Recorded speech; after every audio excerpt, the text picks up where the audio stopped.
lagi main sama anak kita, tiba-tiba dia ketawa ngakak sambil ngomong, tung tung tung tung sahur, balerina cappuccina. Atau sambil joget dengan gerakan tangan naik turun sambil bilang, 6, 7, 6, 7. Hai, aku Tika Disti, ibu milenial yang punya anak Gen Alpha. Sebagai ibu milenial, aku sih senyum.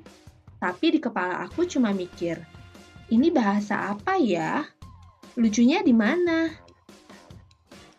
Yuk tonton video ini sampai selesai. Jangan di-skip kalau kamu juga orang tua yang punya anak Gen Alpha atau siapapun yang ingin lebih jauh mengulik dan memahami Gen Alpha. Para orang tua yang punya anak Gen Alpha pasti pernah ngalamin, atau mungkin kamu juga pernah overthinking. Apa ada yang salah sama putra atau putri kita? Anak kita ketawa, sementara kita bingung. Mereka seru di dunianya, kita merasa berbeda bahasa.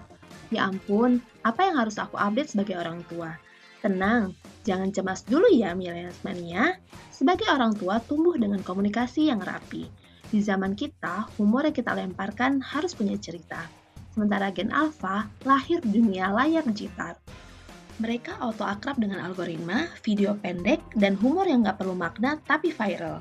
Bukan karena mereka salah, tapi karena otak mereka dibentuk oleh zaman yang berbeda. Mari kita bahas yang bikin kita paling bingung. Bahasa Inggris slang yang asing buat kita, yang bahkan kayaknya kita ngerasa sudah jago banget nih kalau ngobrol bahasa Inggris. Tapi kok ini bahasanya asing ya di sepanjang perjalanan hidup kita selama ini? Buat mereka, komunikasi itu bukan cuma soal kata, tapi soal irama, visual, gestur, dan konteks. Makanya wajar kalau mereka punya bahasa sendiri, punya lulusan internal, bahkan punya tagline tanpa makna yang unik. Yang anehnya, semua teman seumurnya paham.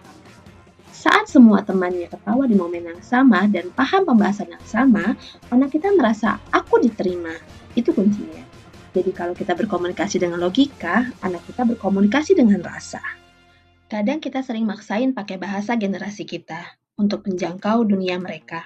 Saat kita minta mereka jelasin artinya, mereka lalu cuma mengekspresikannya.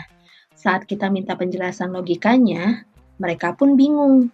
Karena mereka berkomunikasi pakai kode emosi dan simbol yang buat mereka itu sulit digambarkan penjelasan logikanya.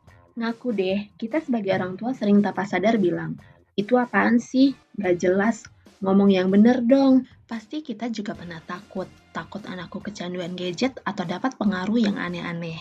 Takut anakku terlalu berbeda, takut aku gagal jadi ibu. Tapi saat aku duduk, main bareng tanpa menghakimi, aku sadar, dia gak minta aku paham semuanya. Dia cuma minta aku hadir. Kita bukan harus jadi Gen Alpha, dan anak kita juga gak harus jadi seperti kita dulu. Tugas kita adalah jadi jembatan, bukan sensor, bukan hakim. Karena dunia yang bising, anak butuh orang tua yang aman secara emosional. Saat ini dunia Gen Alpha berlari berdampingan dengan dunia digital.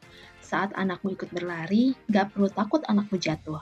Tentunya tetap dampingi dan modali mereka dengan nilai-nilai moral dan akhlak yang baik.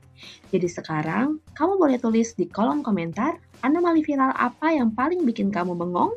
Atau bahasa slang apa yang sampai saat ini belum kamu temuin artinya? Jangan lupa share video ini ke orang tua kalian juga ya gengs, biar nggak kaget sama gap generations. See you di video-video selanjutnya. Bye!